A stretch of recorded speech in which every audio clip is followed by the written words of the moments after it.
오늘 우리가 사무엘상 12장, 우리가 어떻게 보면 마지막 고별 설교를 하는 건데, 여기에서 나오는 내용들을 좀 살펴보겠습니다. 이 사무엘상을 시작하면서 저희가 사무엘상의 가장 핵심적인 내용은 뭐였습니까?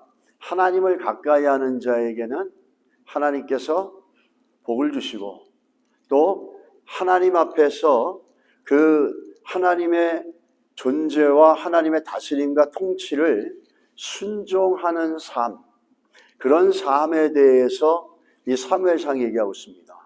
다른 말로 말하면 하나님의 주권이라는 거죠. 하나님이 모든 걸 다스리고 모든 걸 이끌어 가시고 모든 걸 허락하신 분이 하나님이시다라는 겁니다. 그래서 그 통치 가운데 순종하고 따라가는 게 성도의 삶이고 하나님의 chosen 백성들의 삶이에요. 근데 그것이 쉽지 않고 잘 되어지지 않는 일들이 우리가 사울을 통해서 가장 많이 볼 수 있습니다. 오늘 12장을 보게 되면 사무엘이 고별 설교를 하는 겁니다. 사무엘은 마지막 사자로서의 직위가 있었고 선지자 제사장으로서의 직위가 있는 사람이었어요. 근데 마지막으로 그가 사사로서의 위치를 내려놓으면서 이스라엘 백성들에게 farewell speech를 하는 겁니다, 지금. 그러면서 그 내용 속에서 보게 되면은 이런 거죠. 참 중요한 건 뭐냐면은 11장에는 어떤 내용이 있었습니까? 우리가 사무엘상 11장에 보게 되면은 사무엘상 11장 안에는 사울을 통해서 하나님께서 큰 전쟁에 승리하게 만드십니다. 암몬 군대 나하스가 쳐들어왔는데 성령이 크게 임하심으로 인해서 사울이 엄청난 대승을 이루죠. 그러면 12장에서는 그 전쟁에 승리하고 난 다음에 기뻐하고 자축하면서 봐라, 우리가 왕을 세웠더니 이런 막강한 군사력을 갖고 우리가 막강하게 정말 그 막강한 암몬 군대를 깨트려 이기지 않았느냐, 이러면서 자축을 하고 승리의 기쁨에 도취되어 있어야 되는데 그런 분위기가 아니라는 겁니다. 오히려 어떤 분위기라면 사무엘이 마지막에 설교를 하면서 오히려 이스라엘 백성들에게 지적을 하고 또 상기를 시키고 기억하게 만들고, 한편으로는 그들의 죄의 모습에 대해서, 불순종에 대해서 지적을 하고 있다는 거예요. 전쟁에 승리했으면 기뻐해야 되는데 전쟁에 승리하고 난 다음에 오히려 기쁜 것이 아니라 그 이스라엘 백성들에게 그들의 불순종과 불신의 원인이 무엇이며 불신의 결과가 무엇인지를 지적하고 있다는 겁니다. 이게 오늘 사무엘상 12장에서 나오는 내용인데, 사무엘상 12장에서 사무엘이 하고 있는 건 뭡니까? 이스라엘 백성들의 삶에 대해서 지적을 하는 겁니다. 그리고 이스라엘 백성들에게 하나님이 하신 일을 상기시켜 주는 겁니다. 이게 누가 하는 겁니까? 스피리추얼 리더들이 하는 거예요. 영적 지도자들이 하나님의 은혜를 상기시키고 하나님이 과거에 하신 일을 갖다가 기억하게 하게 만들어 주는 것. 이게 영적 지도자인 사무엘이 지금 하고 있는 겁니다. 믿음이 좋다는 게 뭘까? 여러분, 우리가 믿음이 좋습니다 그렇게 얘기합니다. 이 믿음이 좋다라는 거 좀 함부로 말하기가 어려운 얘기죠. 그리고 믿음이 좋다고 해서 내 믿음대로 막 한다고 좋은 건 아니죠. 오늘 믿음이 좋다라는 오늘 말씀에 근거를 할 때 보면 믿음이 좋다라는 것은 하나님의 은혜를 기억하는 겁니다. 하나님이 내 인생 가운데 하신 것을 자연스럽고 당연한 일이라고 한 것이 아니라 그것을 하나님의 은혜를 기억하고 하나님이 하신 일을 잊지 않고 기억하는 것, 이게 믿음의 시작이고 또 믿음이 좋다라고 얘기할 수 있는 거죠. 하나님이 나에게 주신 은혜와 하나님이 하신 일을 기억하고 있는 사람들은 하나님 앞에 겸허해질 수밖에 없습니다.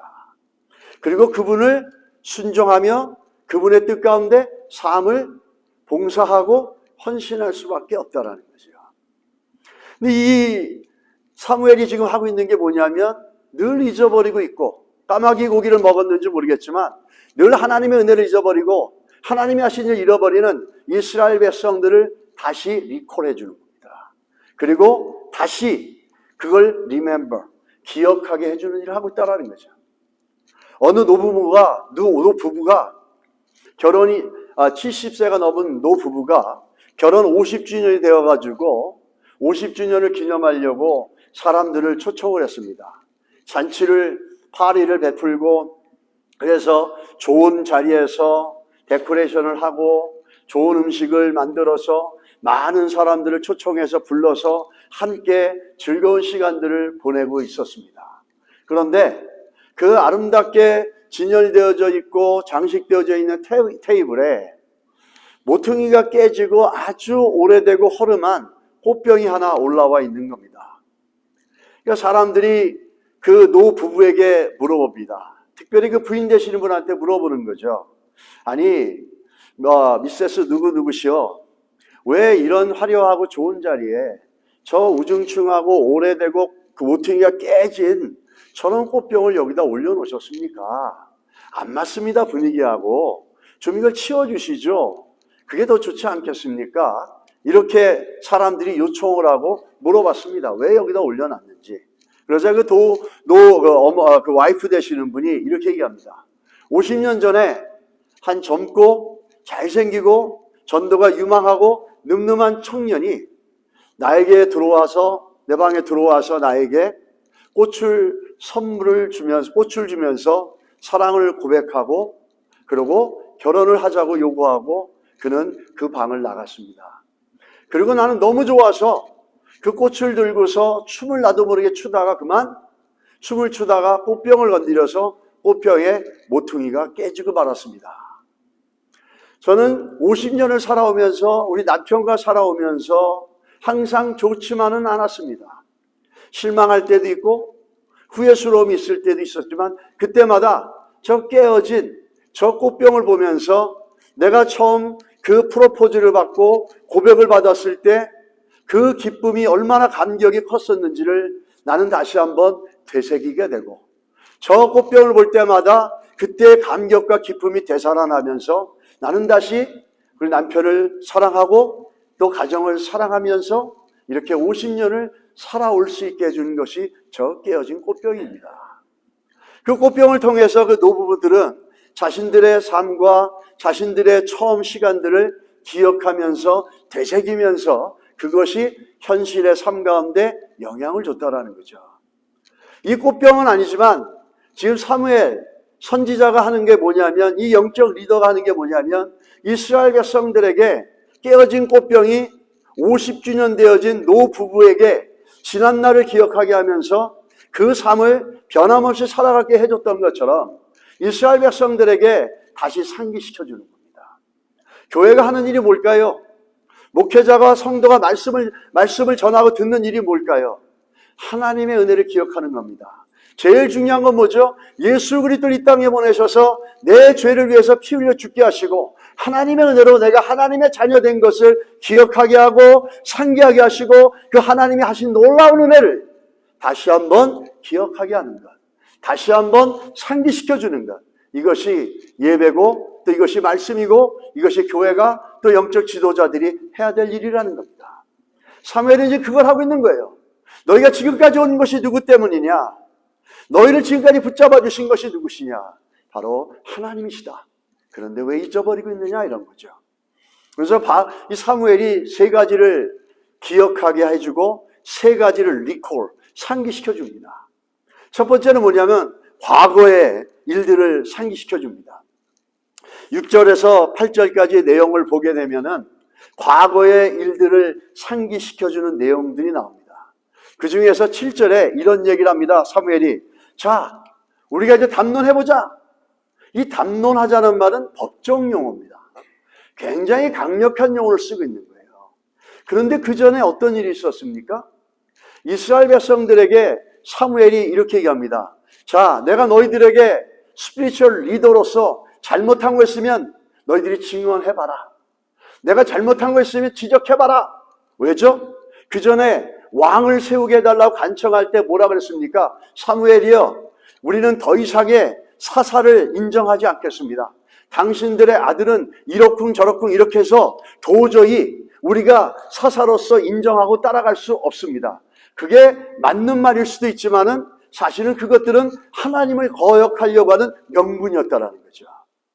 그러니까 너희들이 한번 나를 갖다가 판단해봐라. 나를 한번 지적해봐라. 내가 뭘 잘못했는지. 그러자 뭐라 그럽니까? 아무것도 잘못한 게 없다. 이렇게 대답합니다. 사무엘은 자기가 스스로 증인의 그 피해자의 피의자. 그러니까 쉽게 말하면 고소자가 되어 서 있는 겁니다. 고소인데 너희가 나를 한번 판단해봐라. 정죄해봐라. 내가 이 지금 피고인의 자리에 서 있지 않냐. 내가 뭘 잘못했는지 봐라. 이랬었어요. 근데 아무것도 잘못한 게 없습니다. 그러면 이제 내가 너희들을 담론하리라. 내가 너희들을 소송하겠다. 이렇게 얘기하는 겁니다. 내가 너희들을 피고인의 자리에 두겠다.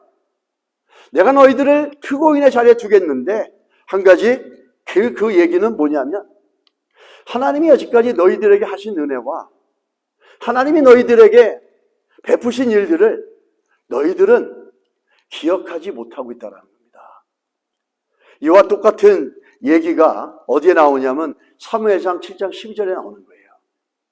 너희들에게 하나님께서는 은혜를 베풀었는데 너희들은 전혀 기억하지 못한다는 그거에 대한 강한 불만이 뭐죠? 담론하겠다 이런 겁니다. 쉽게 말하면 내가 너희들을 정죄하겠다 이렇게 얘기하는 겁니다. 내가 너희들을 지적하겠다. 너희들을 강력하게 질책하겠다 이렇게 얘기하는 겁니다. 우리는 잘 잊어버립니다. 그러나 하나님의 성령이 우리 안에 거하시면 우리가 잊지 말아야 될 게 뭐냐면 구원의 은혜와 하나님이 우리 인생을 이끌어 오셨던 그 흔적을 남들은 몰라도 내 안에 있는 성령은 나에게 상기시켜 주십니다. 그러므로 우리의 삶을 살아갈 때 과거에 일하신 하나님을 기억하면서 다시 오늘의 현실의 삶에 직면한 문제를 극복하게 만들고 또 승리를 꿈꾸게 만든다는 거예요. 이스라엘 백성들은 미래를 정할 때 앞을 보고 정하지 않습니다. 미래에 이렇게 하겠다. 2022년 이렇게 살겠다. 2023년은 이렇게 살겠다. 플랜을 잡아서 앞으로 정해가는 게 아닙니다. 이스라엘 백성들은 앞에 미래를 정할 때 뒤를 보고 정합니다. 과거에 하나님이 하신 일들, 과거에 나를 어떻게 이끌어 주셨지? 우리 민족을 어떻게 이끌어 주셨지? 과거에 하나님께서 광야에서 어떻게 이끌어 주셨지? 과거에 하나님께서 목말랐을 때 어떻게 하셨지? 반석을 쳐서 물을 내셨지? 하나님께서 어떻게 하셨지? 만나를 먹여주셨지? 그렇게 과거를 보면서 미래를 보는 겁니다. 과거에 이렇게 이루신 하나님께서 미래에도 이렇게 이루어 주실 거라는 믿음의 고백을 갖고 미래를 설정하고 미래를 계획하는 겁니다. 이것이 우리 성도들이 미래를 보는 눈이 되어야 될 줄 믿습니다. 하나님의 은혜를 기억하지 못하면 우리는 그 미래를 정할 때 우리 힘과 우리 능력을 갖고 정하게 됩니다. 근데 하나님이 하신 걸 기억하고 하나님의 은혜를 기억하면 우리 미래를 정할 때 어떻게 하죠? 그래, 20년 전에도 이렇게 오신 하나님, 30년 전에도 나를 붙잡아 주신 하나님께서 앞으로도 이 상황 속에서 우리의 계획 속에 우리가 가는 삶 속에 이렇게 이끌어 주실 거야. 이런 고백을 갖고 미래를 보는 겁니다. 이게 우리가 미래를 설정하고 미래의 꿈을 갖고 미래의 비전을 갖는 원동력의 시작이 뭐죠? 하나님의 은혜를 기억하는 거죠. 이것이 우리 미래를 결정하는 거예요. 내가 가지고 있는 디그리, 내가 가지고 있는 능력, 내가 가진 돈으로 여러분의 미래를 결정하실 것 같습니까? 그게 결정되어질까요? 그게 영원할까요? 그게 보장해 줄까요? 여러분에게 영원히 있을 거라는 보장을 어떻게 받을 수 있습니까? 아니죠. 하나님이 하신 것을 기억하고 그 기억함 속에서 미래를 바라봐 나갈 때 우리는 기대감이 있습니다. 하나님이 또 하실 거라는 것. 하나님이 또 이루실 거라는 것. 할렐루야. 우리는 하나님이 하신 것들을 기억해야 될 줄 믿습니다. 그래서 사무엘상 7장 12절에 가면 여러분과 제가 잘 아는 에벤에셀이 나옵니다. 하나님이 여기까지 도우셨다라는 거예요. 그러면서 뭘 하죠? 돌을 세웁니다. 이게 뭐예요? 기념비죠, 기념비. 기념비를 세우는 이유가 뭐죠? 시각적, 이 비주얼 머티리얼을 써가지고 뭐죠? In order to remember. 이 기억하게 만드는 거예요. 돌을 딱 사가지고 이게 에벤에셀의 돌이라고 그 이름을 붙이고 있는 겁니다. 그러면 언제든지 와서 보게 되면 아, 하나님이 여기까지도 오셨구나. 에베네셀이 여기까지죠. 여기까지도 오셨더라. 거기는 뭐죠? 하나님이 오래 참으셨다라는 거예요. 하나님이 오래 참으시고 하나님을 기억해주고 하나님을 인정해주고 하나님 앞에 고백하고 하나님 앞에 나오기까지 오랫동안 참으셨다라는 얘기를 여기까지라고 얘기하는 거죠. 사무엘은 또 거기서 모르겠습니까? 담론하자 이렇게 얘기하는 거죠. 그러면서 돌을 세워가지고 혹시라도 내 세컨 제너레이션, 내 애들이 아버지 이 돌은 뭡니까? 이렇게 물어보면 야, 이 돌이 말이야 30년 전에 20년 전에 하나님께서 우리를 어느 상황에서 거기까지 도우시고 지금도 도우신다라고 하는 하나님이 일하신 것들을 우리가 기억하게 하려고 만든 거야. 하나님은 너에게도 동일하게 에베네셀의 하나님이 되실 거야. 이게 신앙교육이지 않습니까?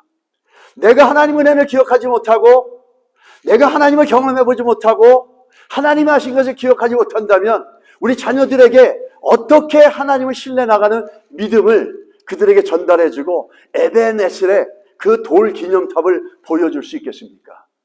알고 보면 우리 부모들 모두 믿는 부모들은 아이들에게 에베네셀의 기념비 돌입니다. 우리가 예수 믿는 부모로서 살아간다는 것은 우리 자녀들에게 하나님이 여기까지 도우셨다라고 하는 에베네셀의 기념비 돌로서 그들 앞에 서 있는 거예요. 그래서 그들에게 하나님이 하신 걸 얘기해주고 하나님이 하실 것들을 소망으로 그들을 제시해 주는 것. 그게 우리 믿음의 부모가 해야 될 너무너무 중요한 것이죠. 좋은 학교, 좋은 디그리가 아니죠. 부모의 그런 경험되어져서 하나님의 은혜를 기억하며 에베네셀의 돌이 되어져서 아이들에게 나를 봐라, 아버지를 봐라. 아버지 인생 가운데 하신 하나님을 너도 경험할 수 있다라고 기억시켜 주는 것. 이게 에베네셀의 부모인 줄 믿습니다. 이 과거를 상기시켜 주는 거죠. 과거를 상기시켜주고 과거를 기억나게 해주는데 사무엘이 지금 하고 있는 얘기가 있습니다. 6절에 보면 뭐라 그러죠? 모세와 아론을 얘기합니다. 세우시며 너희 조상들을 애굽 땅에 인도하신 이는 여호와시니라. 여호와께서 모세와 아론을 보내사 그 두 사람으로 너희 조상들 애굽에서 인도해 내어 이것에 살게 하셨으나 이렇게 얘기합니다. 사무엘이 지금 얘기하는 게 뭐라고 생각하십니까? 모세와 아론이 너희들을 애굽에서 건져 주었냐 이런 얘기입니까? 너희들은 왜 너희들을 애굽에서 건져준 모세와 아론을 보면서 모세와 아론을 보내신 하나님은 못 보냐라는 거죠. 누가 모세와 아론을 보내서 너희들을 애굽에서 인도하셨냐라는 거죠. 모세와 아론을 보내신 분은 하나님이시라는 거예요. 모세와 아론을 보면서 그들은 기억하면서 그들을 보내신 하나님을 기억 못하는 거예요. 사람들 중에 머리가 좋아서 공부를 잘하는 사람이 있어요. 머리가 좋아서 공부를 잘해요. 근데 공부 잘하는 머리만 생각하지 공부 잘하는 머리를 주신 하나님에 대해서는 기억하지 못해요. 사업을 잘하고 돈을 잘 법니다. 돈을 잘 버는 능력이 있어요. 사람들은 그거를 보지 그 돈을 잘 버는 능력을 주신 하나님의 은혜와 하나님이 하신 것들 누가 주셨냐라는 거죠. 그걸 알면 겸손할 수밖에 없어요. 그걸 알면 아무리 높은 자리에 있어도 이 모든 것이 은혜로다라고 고백할 수밖에 없는 거예요. 우리가 건강한 거? 내가 건강하고 잘 먹고 잘 살아서? 아니죠. 여러분보다 더 잘 먹고 잘 사는 사람들도 운동도 많이 하고 온갖 좋은 거 많이 먹어도 어느 날 어떻게 되어질지 모릅니다. 제 친구가 8명 있는데 고등학교 친구가 8명 중에서 제일 오래 살 거라고 했던 친구가 있었어요. 성격도 느물느물하고 능글능글하고 뭐 좋고 급한 것도 없고 늘 좋고 늘 웃긴 소리 잘하고 헛소리 잘하고 맨날 그래요. 그래갖고 너무 다들 하는 말이 네가 제일 일찍 죽을 거다. 일찍 살 거다. 오래 살 거다. 네가 가장 오래 살 거다. 네가 우리들 다 장례 치러줄 거다. 보니까 건강이고 뭐고 네가 최고다. 근데 이 친구가 몇 주 전에 죽었습니다. 몇 주 전에 그냥 다들 충격을 받은 거예요. 가장 오래 살 것 같은 그 친구가, 가장 건강했던 그 친구가, 가장 성격도 여유 있었던 그 친구가 몇 주 전에 죽었어요. 그것이 우리 친구들에게는 굉장한 쇼크입니다. 제일 일찍 죽을 것 같다는 그 친구는 여전히 골골대고 잘 살고 있습니다. 우리 기억해야 될 점이 있습니다. 내가 가진 것, 모세와 아론만 보지 말고 누가 아론을 보내고 누가 모세를 보냈는지 그걸 기억하라는 겁니다.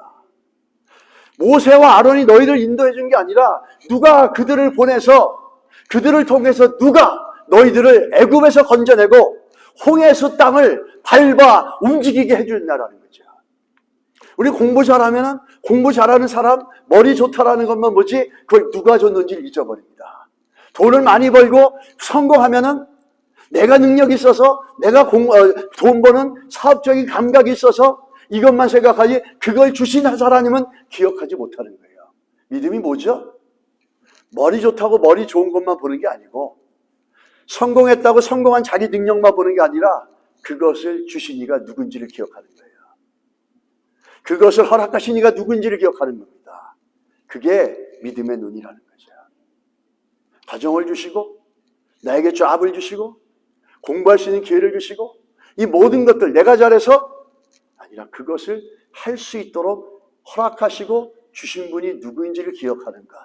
이게 은혜고 이게 믿음이 되어야 될 줄 믿습니다. 오늘 우리 하나님께서 이런 것들을 보면서 또 한 가지 하나님이 성경에 염려하신다, 근심하신다는 표현이 많지 않게 한 두 군데 있습니다.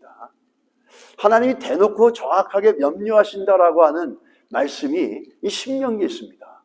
하나님은 걱정을 하실까? 하나님도 염려하실까? 근데 염려하신답니다. 신명기 8장 14절에 한번 보시기 바랍니다. 뭐라 그러죠? 내 마음이 교만하여 내 하나님 여호와를 잊어버릴까 염려하노라. 여호와는 너를 애굽 땅 종되었던 집에서 이끌어 내시고 라고 합니다. 하나님도 염려하신다는 거죠. 정확히 말하면 하나님이 염려하는 유일한 것이 있는데 그게 뭐냐면 인간의 마음이라는 거예요. 너무나 잘 잊어버리고 너무나 금방 쉽게 고집스러워지고 완강해지고 하나님을 향해서 등을 돌리는 게 너무 쉽거든요. 그래서 하나님은 항상 관심 있는 게 뭐냐면 우리들의 마음이라는 거예요. 하나님이 걱정하실 정도로 우리들의 마음을 지켜보고 있다는 거예요. 우리의 마음을 보면서 언제 잊어버리고 언제 바뀔지 모르는 우리 마음 때문에 하나님이 염려하신다는 거예요. 얼마나 조삼모사로 바뀝니까? 오늘 좋았다가 내일 싫어지는 것. 오늘 막 싸웠다가 내일이면 또 서로 간에 입꼬리 맞으면 허허거리고 웃으면서 손잡고 갑니다. 이게 우리들이에요. 그런 모습을 보면서 하나님이 염려한다, 걱정하신다 말씀하는 거예요. 그래서 신명기 8장 11절에 뭐라고 그러죠? 내가 오늘 내게 명하는 여호와의 명령과 법도와 규례를 지키지 아니하고 내 하나님 여호와를 잊어버리지 않도록 삼가할지어다. 이 삼가한다는 말 쉽게 말하면은 조심하라는 얘기죠. 이 삼가한다. 우리가 그 삼가한다는 말들을 보게 되면은 영어에 보게 되면은 이 behold, 알아듣지? be aware 이렇게 말합니다. 그러면서 하나님을 잊어버리지 않도록 조심해라 이런 겁니다. 각성해라. 그러기 위해서는 어떻게 하죠? 말씀과 기도로 내 심령을 체크해야 돼요. 내가 지금 하나님을 잊어버리고 있는가, 잊고 있는가. 이렇게 좋은 일들, 나에게 이런 잡을 주시고, 이런 건강을 주시고, 이런 가정을 주시고, 이런 자녀를 주셨는데, 이게 내가 한 것이 아니라 내가 할 수 있게끔 나에게 이런 능력과 힘을 주신 분이 하나님이시라는 것을 잊어버리지 않도록 점검해야 된다는 거예요. 하나님의 말씀과 기도가 왜 필요하냐면 이런 하나님이 하신 일들을 기억하며 또 오늘도 일하실 것들을 기대하고 소망을 갖고 찬양하고 감사하며 기다릴 수 있다는 거죠. 잊지 말라. 이 영적인 수고입니다. 우리가 성령이 우리 안에 거하시고 우리 하나님의 자녀라면은 우리 안에 가장 중요한 게 뭐냐면 하나님을 향해서 우리가 드려지는 거룩한 수고, 거룩한 의도, 거룩한 감정이 있어야 됩니다. 제가 새벽 예배 때마다 강조하는 것들인데 이 거룩한 의도, holy intention. 내 안에 성령이 있다라는 거죠. 내 안에 성령으로 예수를 믿었고 성령으로 거듭났다면은 어떤 게 있었냐면 하나님을 기쁘게 하고 하나님의 뜻을 찾아가고 하나님을 잊어버리지 않다는 holy intention, 거룩한 의도가 우리 안에 있어야 된다는 거예요. 무엇을 할 때 아무 생각 없이 세상 따라가고 환경 따라가는 게 아니라 그 환경 속에 잠깐 멈추고 이 환경 속에 하나님께서, 이 상황 속에 하나님이 기뻐하시는 게 뭘까? 나에게 요구하시는 게 뭘까? 이거를 생각하고 나가는 것, 이게 뭐죠? holy intention이라는 거예요. 거룩한 의도라는 거예요. 그리고 이 성경에는, 성경의 신명기서에는 이런 holy intention에 관한 말이 어떤 거냐면 잊어버리지 말라는 겁니다. 이 잊어버리지 말라는 말이 신명기에 굉장히 많이 나와요. 신명기가 어떤 책이냐면 신명기 뒤추어남이라고 하는 영어는 두 개란 뜻입니다. 두 개의 말이란 뜻이에요. 그 두 개의 말은 뭐냐면 하나님의 말씀을 rehearing, 토라, 하나님의 말씀을 다시 듣는다는 거예요. 그 모세가 죽기 전에 이스라엘 백성들이 그 가나안 땅에 들어가기 전에 세컨 제너레이션에게 다시 하나님 말씀을 얘기하면서 하나님 말씀을 다시 들으라고 상기시켜 주는 거예요. 그러다 보니까 신명기서에서 제일 많이 나오는 게 뭐냐면 기억하라입니다. 또 기억하라의 부정형이 뭐냐면 잊지 말라는 거예요. 너희가 잊지 말라, 기억하라, 이 말씀이 토탈 34번이 나옵니다. 기억하라는 명령이 20번, 잊지 말라는 명령이 14번, 성경 전체에서 기억하라는 말이 200번이 나옵니다. 걱정하지 말라는 말은, 염려하지 말라는 말은 365일에 366입니다. 하나 더 나옵니다. 인간은 죄성이 있기 때문에 그 죄성은 아무리 큰 소리 쳐도 그 안에는 남들이 모르는 깊은 두려움이 있어요. 아무리 우리가 안전한 집안에 산다 그래도 잠잘 때 여러분 다 문 잠그지 않습니까? 왜 그럴까요? 혹여나 하는 근본적인 두려움이 우리 안에 있다는 거죠. 이 걱정하지 말라는 게 366번, 기억하라는 게 200번이 나옵니다. 거의 매일같이 얘기하는 겁니다. 하나님을 기억해라. 하나님을 잊지 말아라. 하나님이 우리 인생 가운데 하신 것을 기억해라. 하나님의 역사를 기억해라. 하나님 우리에게 주신 은혜의 흔적을 기억해라. 기억해라, 기억해라, 잊지 말라, 잊지 말라. 계속 얘기하는 거죠. 우리가 믿음이 좋다라는 것은 하나님의 은혜를 기억한다고 그랬습니다. 그 말은 뒤집어 말하면 뭐죠? 하나님의 사람들, 하나님의 성도들을, 구원받은 성도들의 기억 속에는 무엇이 있어야 되느냐라는 겁니다. 구원받은 성도의 기억 속에는 하나님을 향해서 좋은 기억이 있어야 됩니다. 구원받은 성도의 그 기억 속에는 탐욕, 미움, 분노, 원망, 핑계, 변명, 이런 네거티브한 것들이 아니라 하나님을 경험하고 하나님을 만나고 하나님을 알았던, 하나님을 깨달았던 그 하나님을 향한 좋은 기억이 우리 안에 있을 때 어떻게 됩니까? 건강한 신앙이 되는 거죠.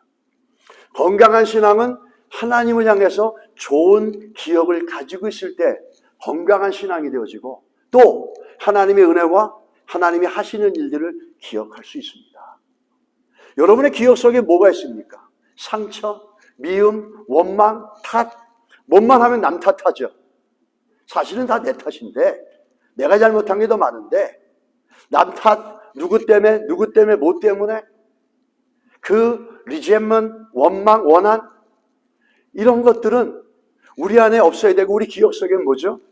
하나님을 향한 좋은 기억이 있어야 돼요. 하나님을 만난 기억, 예수 그리스도의 구원의 은혜와 하나님의 말씀을 통해서 신뢰하는 하나님의 말씀을 경험해 본 기억들, 이것들이 우리 안에 많을 때 건강한 믿음이 되어지고, 정말 성도가 그리스도 예수 안에서 우리에게 주신 기업과 유업을 누려가는 복된 인생이 될 수 있다는 겁니다. 여러분의 기억 속에 뭐가 있습니까? 하나님의 자녀고 성도라고 하지만 내 기억 속에 뭐가 있습니까? 하나님을 향한 좋은 기억이 있습니까? 하나님을 만난 기억이 있습니까? 아니면 늘 원망하고 늘 불평하고 세상 사람들처럼 뭔가를 더 가져야 되고 뭔가 얻어야 되고 내가 똑똑하고 잘났다는 걸 세상 사람들에게 증명하려고 하는 반극부적인 열등감 가운데 끌려 살아가고 있습니까? 여러분의 기억 속에 뭐가 있어요? 예수 믿는 성도의 기억 속에 뭐가 있냐라는 거예요.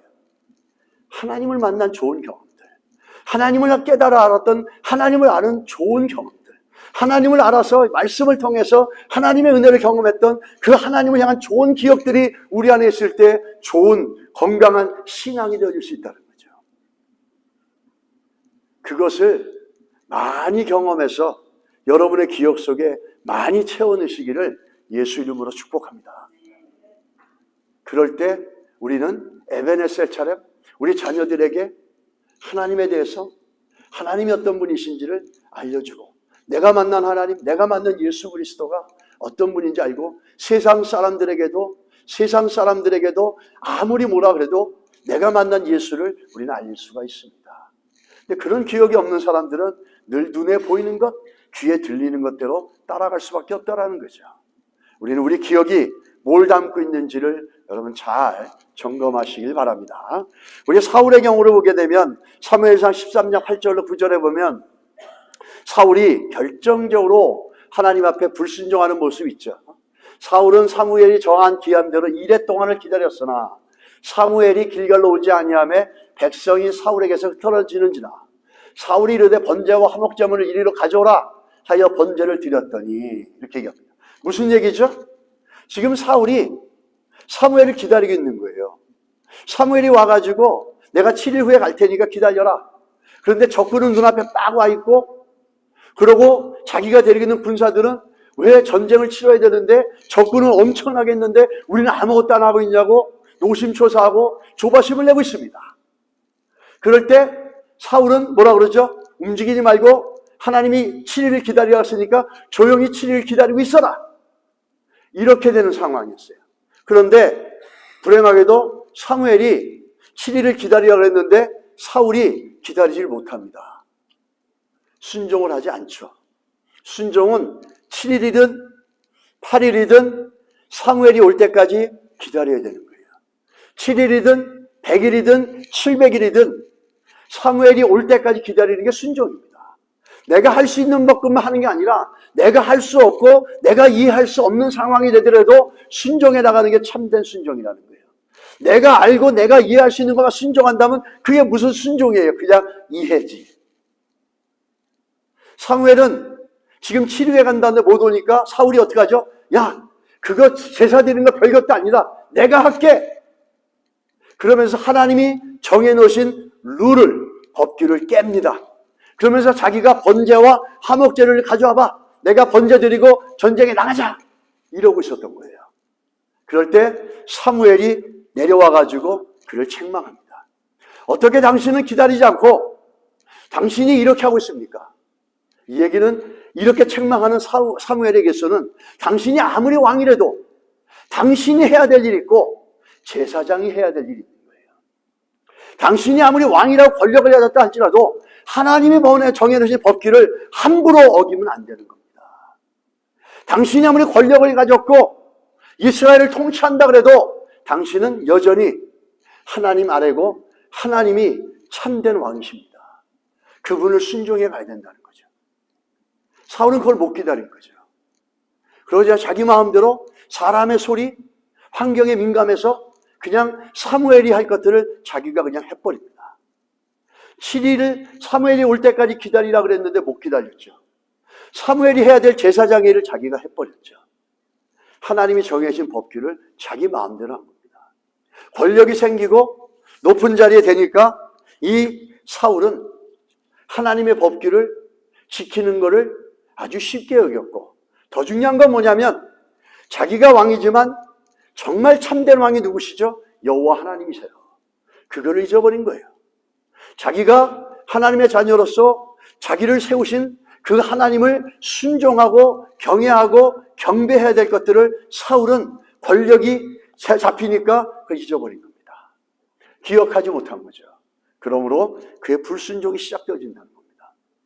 우리도 우리에게 주어진 것들이 많을 때, 우리의 인생이 잘 돼갈 때, 우리의 인생이 뜻대로 되어져 갈 때 우리는 사울처럼 그것이 너무 잘 되고 내가 가진 게 많고 내가 너무나 잘하고 있다 생각하니까 우리 사울처럼 진짜 왕이 누구인지를 잊어버리고 자기가 순종해야 되고 경외해야 되는 사람인데 그거를 다 잊어버리고 하나님이 자신을 세운 걸 잊어버리고 하나님이 건강을 주시고, 하나님이 일할 수 있는 능력을 주시고, 하나님이 공부 잘할 수 있는 머리 주시고, 하나님께서 공부할 수 있는 여건 주시고, 디그리 딸 수 있는 능력 주신 걸 잊어버리고 내가 잘해서 된 것처럼 생각하며 하나님 말씀 무시하고 하나님 법규를 함부로 대하고 나갑니다. 우리도 사울처럼 그렇게 될 수 있다는 겁니다. 사울이 먼 나라 얘기가 아니라는 거예요. 우리 얘기라는 거죠. 깨어서 각성하며 말씀과 기도 속에 나를 살펴볼 수 있어야 될 줄 믿습니다. 우리가 또 반복되는 문제가 있습니다.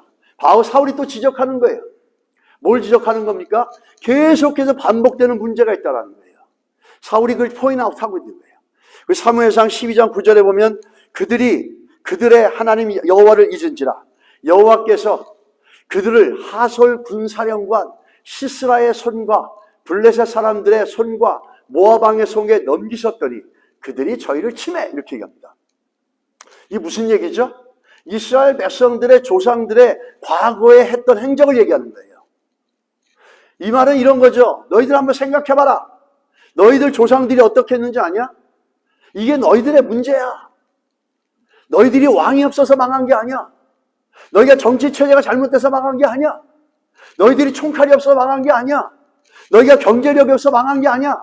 뭐 때문에 망했죠? 너희 조상을 봐라. 하나님 여호와를 잊어버렸다.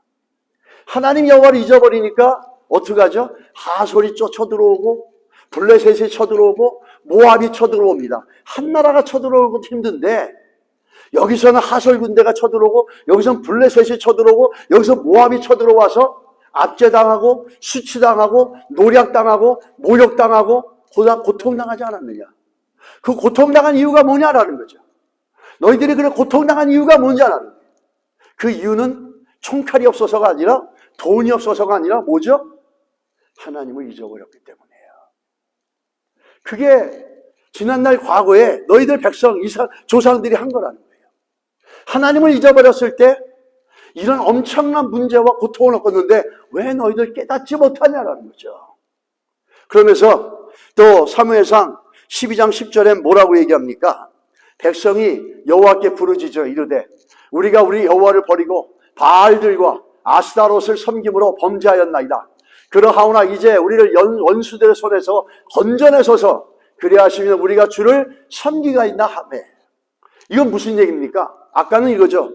너희들이 왜 그렇게 문제 가운데 고난당하고 그 사람들에게 수치를 당하고 노략질 당하고 이랬는지 아냐? 하나님을 잊어버렸다는 거죠. 그리고 두 번째 12장 10절에 뭐죠? 너희들이 그 문제에서 어떻게 헤어나오고 그 문제를 어떻게 해결했는지 아냐? 너희들이 다시 여호와께 부르짖고 다시 여호와를 찾으며 너희가 다시 범죄하였다고 고백하고 회개하면서 이방의 그 모든 우상을 포기하고 버렸을 때 하나님이 너희들을 그 문제 가운데서 건져주지 않았느냐라는 겁니다. 돈이 있어서가 아니라 총칼이 있어서가 아니라 왕이 있어서가 아니라 너희가 하나님을 다시 기억하고 우상을 버리고 부르짖고 기도하며 회개했을 때 하나님이 너희들을 해결시켜줬다는 거죠. 그 문제가 이게 무슨 얘기입니까? 너희들이 갖고 있는 모든 문제의 원인은 하나님을 잊어버렸을 때고 너희들이 그 모든 문제를 해결할 수 있는 능력은 어디서 나왔냐면 왕이 아니고 네 능력이 아니고 총칼이 아니고 돈이 아니고 뭡니까? 하나님을 다시 찾았을 때 하나님을 잊어버린 것 다시 찾아가지고 우상을 포기하고 하나님 앞에 회개하며 하나님 앞에 기도할 때 부르짖었을 때 그때 너희가 해결된 거 그거 왜 기억 못하느냐? 왜 그걸 기억 못하느냐라는 거죠. 왕이 없어서가 망한 게 아니라 왕이 있어서가 해결된 게 아니라 하나님을 잊어버려서 너희가 망했고 하나님을 다시 회복하고 부르짖고 회개할 때 너희가 해결돼가지고 지금까지 오지 않았느냐. 여러분 우리가 문제 해결할 때 우리 인생의 문제 해결할 때 여러분 어떻게 하십니까? 돈을 쫓아다니고 사람을 쫓아다니고 이걸 쫓아다니십니까? 오늘 사무엘이 지적하는 것처럼 문제 해결은 여호와를 다시 찾는 데 있습니다. 하나님을 다시 찾고 내 삶의 우상을 버리는 데서부터 문제 해결이 시작되는 겁니다. 내 능력이 없으니까 내 능력을 더 키워서 이 문제를 해결하겠다. 내가 이 문제를 직면한 건 내가 배우질 못했으니까 공부를 더 하겠다. 내가 이 문제를 그렇게 직면한 건 돈이 없어 돈을 더 벌겠다. 그거는 여전히 문제의 핵심에 성경이 얘기하고 있는 해결책을 믿음으로 받아들이지 않는 겁니다. 그거를 사무엘이 지적하는 거죠. 너희들이 문제가 있을 때 왜 문제에 빠졌는지 아느냐? 왜 문제가 너희들의 인생을 그렇게 휩쓸고 갔는지 아느냐? 여호와를 잊어버렸기 때문이다. 그리고 너희들의 인생이 삼겹질로 완전히 덮여져서 완전히 망해 있을 때 어떻게 그 문제를 해결했느냐? 하나님과 관계를 회복하지 않았느냐? 하나님을 다시 찾고 하나님을 기억함으로 말미암아 너희가 해결됐던 걸 왜 잊어버렸느냐? 왜 기억하지 못하느냐? 사무엘이 그렇게 통탄하며 얘기하는 겁니다. 지금 우리는 이 사무엘의 지적 속에서 과거를 상기시키고 과거에 하나님이 하신 일들을 기억하게 만들고 이렇게 하는 것들 속에서 왜 사무엘이 이렇게 하신지 아십니까? 사무엘이 이렇게 상기시키고 리콜해주고 다시 인커리지해서 그걸 다시 기억하게 만들고 이 이유가 뭔지 아십니까? 그 이유는 다른 데 있는 게 아니라 너희가 누구인지를 다시 알아라는 겁니다. 너희들의 정체성이 뭔지를 알아라는 겁니다. Your identity. 너희가 누구인지를 알아라는 겁니다. 너희는 세상 사람들과 다르다는 거예요. 세상 사람은 돈으로 살고 권력으로 살고 자기 지식으로 살지만 너희는 하나님의 선택된 백성이기 때문에 그렇게 사는 게 아니라는 거예요. 출애기 19장 5절로 6절에 보면 광야에 나와서 하나님께서 모세에게 이스라엘 백성들에게 처음 줬던 메시지예요. 세계가 다 내게 속하였나니 너희가 내 말을 잘 듣고 내 언약을 지키면 너희는 모든 민족 중에서 내 소유가 되겠고 너희가 내게 대해 제사장 나라가 되며 거룩한 백성이 되리라. 너는 이 말을 이스라엘 자손에게 전할지라. 무슨 얘기죠? Think about who you are. 네가 누군지 알아라는 거죠.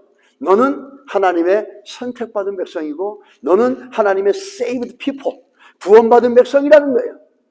이 언약의 백성이라는 거예요. 너의 아이덴티티를 보라는 거예요. 예수를 믿었는데 자기 아이덴티티를 모르니까 맨날 세상에 가서 껄떡거리는 겁니다. 세상 사람들이 하는 거 보면 좋아가지고 따라가고 세상 사람들이 뭐면 나도 해야 되고. 성경은 우리는 그렇게 따라가는 삶이 아니라는 거예요. 왜 사무엘이 계속해서 과거를 기억하면서 하나님을 잃어버렸을 때 너희들이 망했고 하나님을 기억할 때 너희들이 문제를 해결하지 않았느냐? 그건 왠지 아냐? 너희들이 약속의 자손이기 때문이라는 거예요. 너희들이 하나님의 자녀이기 때문이라는 거예요. 너희들이 언약의 백성이기 때문에 너희들이 사는 방법은 세상 사람들이 사는 방법과 다르다는 겁니다. 믿으십니까?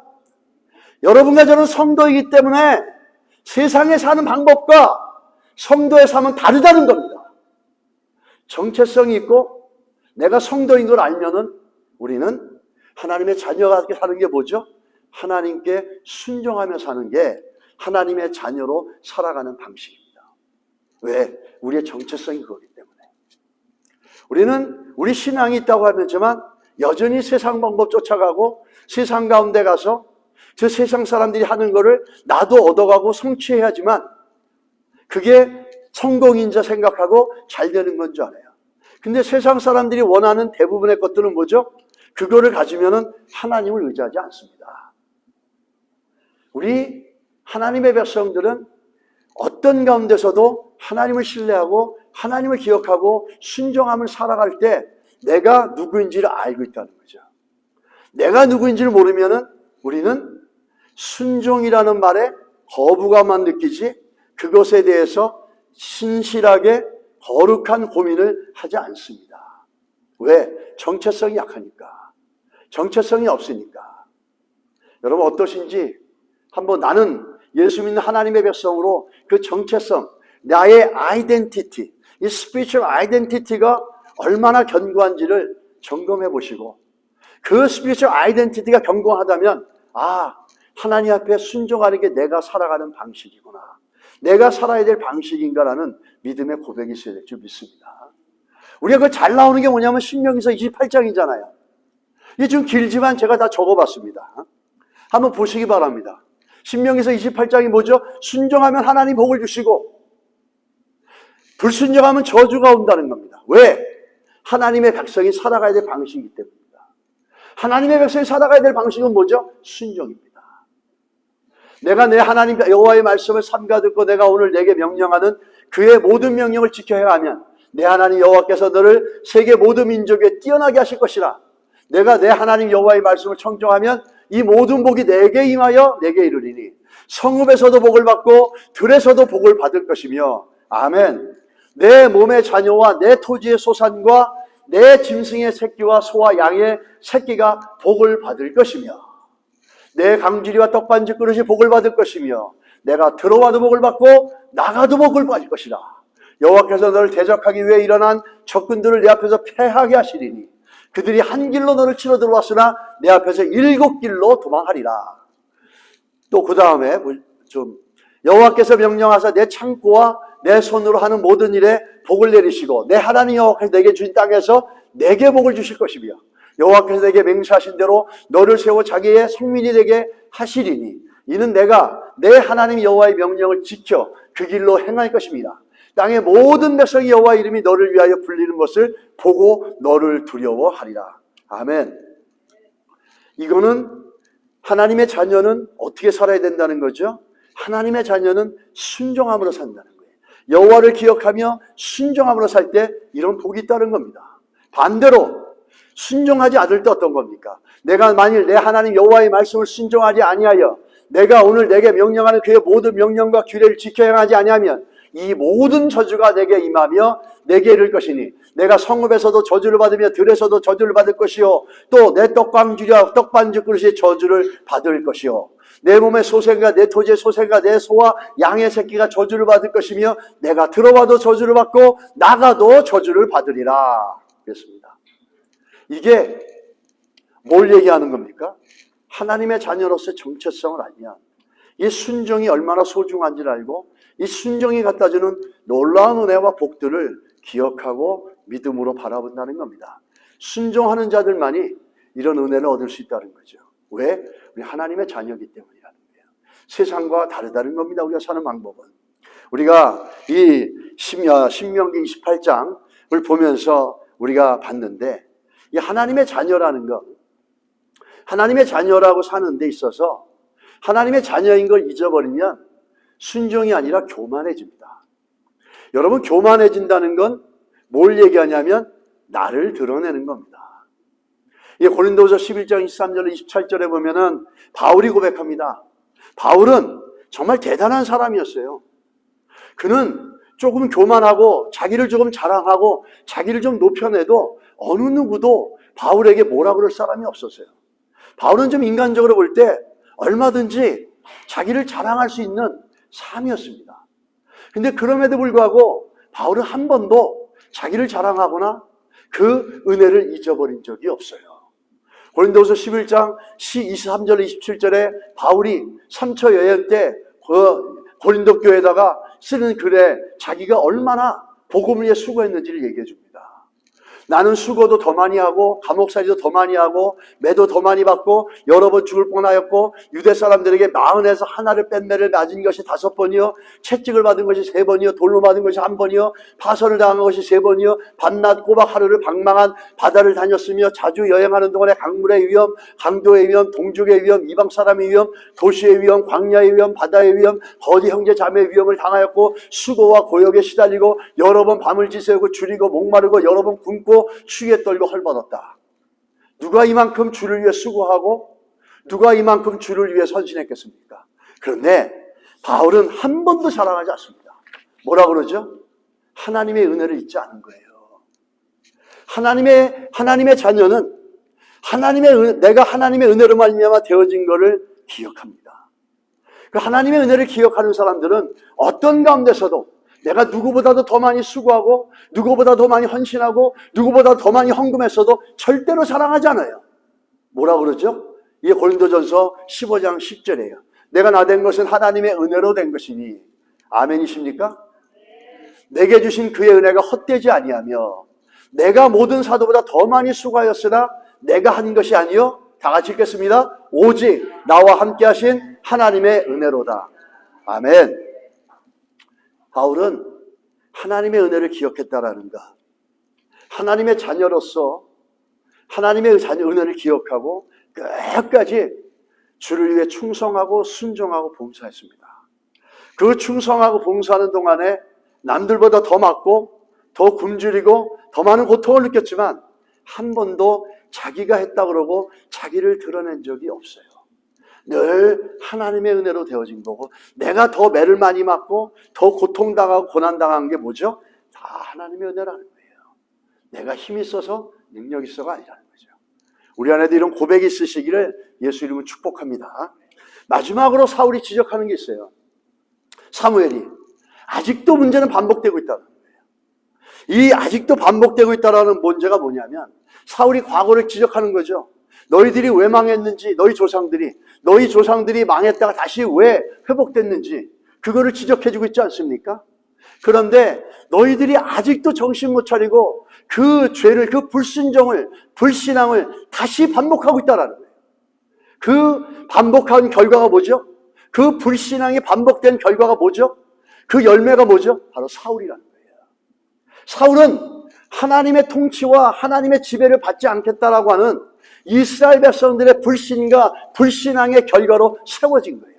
사울의 이름이 뭐죠? 요청해서 세워졌다 이런 뜻이잖아요. 누가 요청한 거죠? 사람들이 요청한 거예요. 사람들이 요구한 거예요. 그래서 세워진 거예요.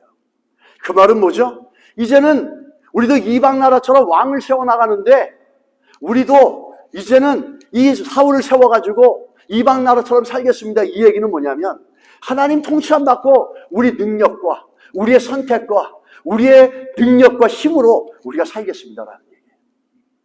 우리의 힘과 능력으로 살겠다라는 거예요.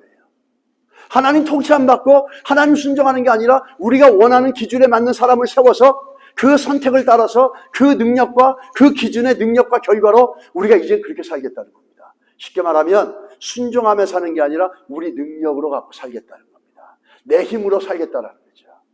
그거를 다시 반복하는 거예요. 너희들 왜 과거에 그랬는데도 불구하고 아직도 정신 못 차리고 또 반복하냐라는 거죠. 이건 우리도 마찬가지입니다. 이 말씀을 통해서 반복되는 게 있으면 끊어지는 역사가 있기를 예수 이름으로 축복합니다. 우리도 마찬가지예요. 우리도 사울을 세워놓고 내가 능력이 있으니까, 내가 힘이 있으니까, 내가 좀 잘하니까 내가 이렇게 해서 살아가겠다라고 하는 거죠. 은혜를 잊어버린 겁니다. 하나님의 자녀로서 살아가야 될 것들을 포기한 거예요. 하나님을 잊어버린 거예요. 하나님 은혜를 잊어버린 건 하나님을 잊어버린 거예요. 그게 자기가 드러나는 겁니다. 그걸 또 지적하는 거예요. 아직도 반복되고 있다는 거예요. 우리는 이걸 보면서 한 가지 기억할 것은 우리도 이런 일에 계속 반복되는 것들을 우리가 끊어내야 된다는 것들을 우리가 반면교사로 삼아야 될 줄 믿습니다. 마지막으로 하나 말씀드리고 마치겠습니다. 한국과 일본에서 경영하는 사람들이 가장 존경하는 사람이 있답니다. 그 사람은 누구냐면 마쓰시타 전기를 창업하신 창업자인 마쓰시타 고노스케라는 분입니다. 여러분 이분이 마쓰시타라 전기라고 모르지만 파나소닉이라면 잘 알 거예요. 파나소닉으로 공전에 히트를 쳤던 회사죠. 이분은 일본의 최고의 호황을 누릴 때 엄청나게 많은 젊은 인재들이 이 마쓰시타 전기 산업에 들어오려고 엄청나게 지원을 했답니다. 근데 마지막에 면접의 인터뷰에는 항상 회장이 직접 인터뷰를 하고 직접 면접을 한답니다. 근데 그 회장이 항상 인터뷰하면서 하는 질문이 있답니다. 당신은 이 회사에 올 정도로 모든 것을 잘 준비하고 탁월한 능력을 갖췄다고 생각할 텐데 이것이 운이 좋았기 때문입니까? 아니면 당신의 노력과 당신의 노력 때문이라고 생각하십니까? 이렇게 물어본답니다. 그럴 때 마쓰시타 회장은 자기 노력 때문입니다 라고 대답한 사람은 모두 떨어뜨렸답니다. 내가 이렇게 준비했지만 운이 좋아서 여기까지 왔습니다 라고 답한 사람은 뽑았다는 겁니다. 몇 년 동안 반복되니까 신문 기자들이 물어보는 겁니다. 회장님의 질문 속에는 이런 게 있는데 왜 노력으로 왔다는 사람은 떨어뜨리고 운이 좋아서 왔다는 사람을 갖다가 합격을 시킵니까? 이렇게 물어보자 이 분이 대답합니다. 회장님이 말하기를 운이 좋았다고 말한 사람의 마음속에는 이렇게 성공한 것이 내 힘만으로 된 것이 아니라 다른 사람의 도움 덕분이라는 생각, 즉 다른 사람에 대한 감사의 마음이 있다라는 겁니다. 그런데 반대로 자기 다른 사람에 대한 감사가 있는 이 마음은 나중에 회사가 힘들 때, 문제가 생길 때 아주 긍정적인 자세로 연합하면서 문제를 극복해 나간다는 겁니다. 그렇지만 내 노력으로 여기까지 왔다라고 하는 사람들은, 자기 노력으로 되었다는 사람은 항상 자기가 어떤 대우를 받고 있는가, 내가 정당한 대우를 받고 있는가, 그렇지 못하다 생각하면 섭섭하다 생각하고 서운하다고 생각하고 일을 장기적으로 하는 데 있어서 회사에 도움이 되지 않는다는 겁니다. 운이 좋아서 여기까지 왔다라는 그 말, 이 사람이 크리스천은 아닙니다. 그러나 우리가 성경적인 용어로 바꾼다면 이렇게 하죠. 은혜를 안다는 겁니다. 은혜로 여기까지 왔다라는 고백이죠. 그런 고백을 가지고 있는 성도들이 교회가 어려울 때 서로 연합하며 한 힘이 돼서 가지, 그걸 모르고 은혜를 잊어버리고 사는 사람들은 조금만 교회가 어렵고 또 교회가 힘들어지면 그냥 나 몰라라고 무관심하거나 무책임할 수밖에 없다는 거예요. 여러분, 하나님의 은혜로 여기까지 왔다는 사람들은 우리가 섬기는 교회와 우리가 섬기는 주의 나라에 대해서 하나님께서 여기까지 나를 붙잡으셔서 은혜로 왔다면 더 감사함으로 합력하고 섬겨가는 일들이 있어야 될 줄 믿습니다. 이 문제가 반복되지 않도록 사무엘이 지적했던 것처럼 우리들 안에도 사울과 같이 불신의 열매가 있다면 정리하시고 주의 은혜를 기억하시기를 예수 이름으로 축원합니다.